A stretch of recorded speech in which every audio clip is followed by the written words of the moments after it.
Jujutsu Kaisen season 3 episode 10 যেখানে শুধুমাত্র মেগুমিকে বেশি প্রায়োরিটাইজ করা হয়েছে। আর এই এপিসোডের ভিতরে আমরা মেগুমির ডোমেন এক্সপেনশন, ডিমন স্লেয়ারের লেভেলের এক্সপ্লোশন এবং তার সাথে আমাদের গটেড ক্যারেক্টার তাকাবা উইথ প্রপার এন্ট্রির সাথে দেখতে পারছি। তো চলুন আর বেশি টাইম ওয়েস্ট না করে এই এপিসোডটা এক্সপ্লেন করি। এই এপিসোডটা স্টার্টই হয় মেগুমির ফাইটের সাথে রেজি এবং তার অ্যালাইজের বিরুদ্ধে, এবং একটা এক্সপ্লোশন দেখতে পারি যেটার কোয়ালিটি ডিমন স্লেয়ার সিজন 4 এর এক্সপ্লোশনের মতোই ছিল। ঠিক এরপরে রেজির টিমের একজন মেম্বার আসে যে মেগুমিকে খুবই হালকাভাবে নিচ্ছিল, কিন্তু তার কিছুক্ষণ পরে মেগুমি তাকে আর কথা বলার মতো অবস্থায় থাকতে দেয় না, আর এইখান থেকে মেগুমি পেয়ে যায় তার ফার্স্ট কিল। বাট এইটা দেখার পরে রেজে একটা অকওয়ার্ড সিচুয়েশনের ভিতরে পড়ে যায়, যেখানে রেজে তার আরেকটা টিমমেট নিয়ে মেগুমির সাথে 1 ভার্সেস 2 করতে চলে আসে। ঠিক তখনই এন্ট্রি হয় তাকাবা নামে একজন সরসরারের। আর এই তাকাবার কাছে এমন একটি কাজ টেকনিক আছে যার ফলে সে জুজুৎসু কাইসেন ওয়ার্ল্ডের ভিতরে one of the most broken character হয়ে যায়। সে এইখানে এন্ট্রি নেওয়ার সাথে সাথে এমন একটা ফালতু জোক মারে যে পুরো অ্যানিমেশনটাই বাচ্চার হ্যান্ড ড্রয়িং এর মতো হয়ে যায়। আর ঠিক এরপরে সে রেজের টিমমেটের উপরে কাকাশির iconic move 1000 year of death apply করে। ঠিক তখনই মেগুমি বুঝে যায় তাকাবা এইখানকার সিচুয়েশন হ্যান্ডেল করে নিতে পারবে। সো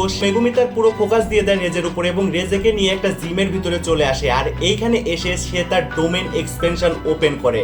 ফাইনালি ব্রাদার, ঠিক এইখানেই এই এপিসোডটা শেষ হয়ে যায় এবং এইটাকে যদি রেটিং দিতে হয় তাহলে 8 আউট অফ 10 দিব আমি। এখন আপনার মতামতটা কি ওইটা কমেন্ট সেকশনে অবশ্যই জানাবেন।